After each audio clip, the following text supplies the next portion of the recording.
apa kabar? Masih bersama saya Ima Mayasari. Hari ini kita akan mempelajari hukum organisasi perusahaan di dalam mata kuliah Hukum Usaha.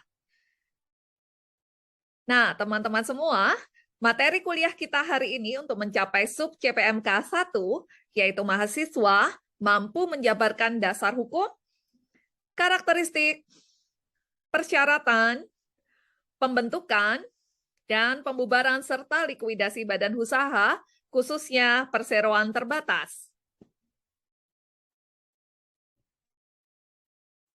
Oke, teman-teman semua, apa itu pengertian daripada perusahaan? Tentu kita tidak asing lagi dengan apa itu perusahaan.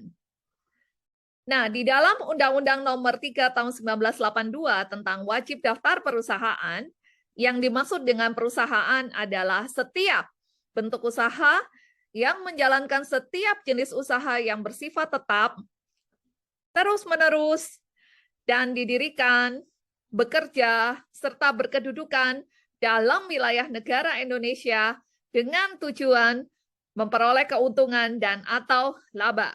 Jadi kalau kita mendirikan perusahaan, maka tujuannya adalah untuk memperoleh keuntungan dan atau laba. Pengertian perusahaan berikutnya diambil dari Undang-Undang Dokumen Perusahaan, yaitu di dalam Undang-Undang Nomor 8 Tahun 97. Apa yang dimaksud dengan perusahaan? Perusahaan adalah setiap bentuk usaha yang melakukan kegiatan secara tetap dan terus-menerus dengan memperoleh keuntungan dan atau laba, baik yang diselenggarakan orang perorangan maupun badan usaha yang berbentuk badan hukum atau bukan badan hukum. Dari pengertian perusahaan tersebut, kita bisa melihat bahwa yang pertama unsur perusahaan adalah badan usaha.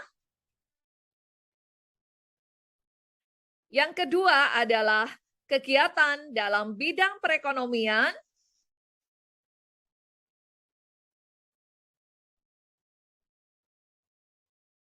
Yang ketiga adalah terus-menerus. Yang keempat adalah bersifat tetap. Yang kelima adalah terang-terangan. Yang keenam adalah keuntungan dan atau laba. Dan yang terakhir adalah pembukuan.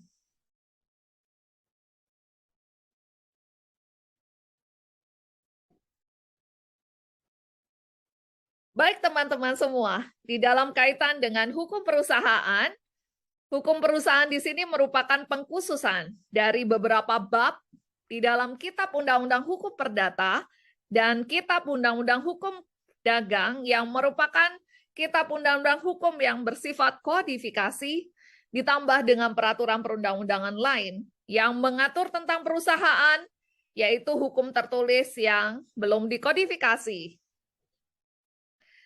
Sebagian dari hukum perusahaan merupakan peraturan-peraturan hukum yang masih baru. Apabila hukum dagang atau KUHD merupakan hukum khusus atau lex spesialis terhadap hukum perdata atau KUH perdata yang sifatnya adalah lex generalis, demikian pula hukum perusahaan merupakan hukum khusus terhadap hukum dagang.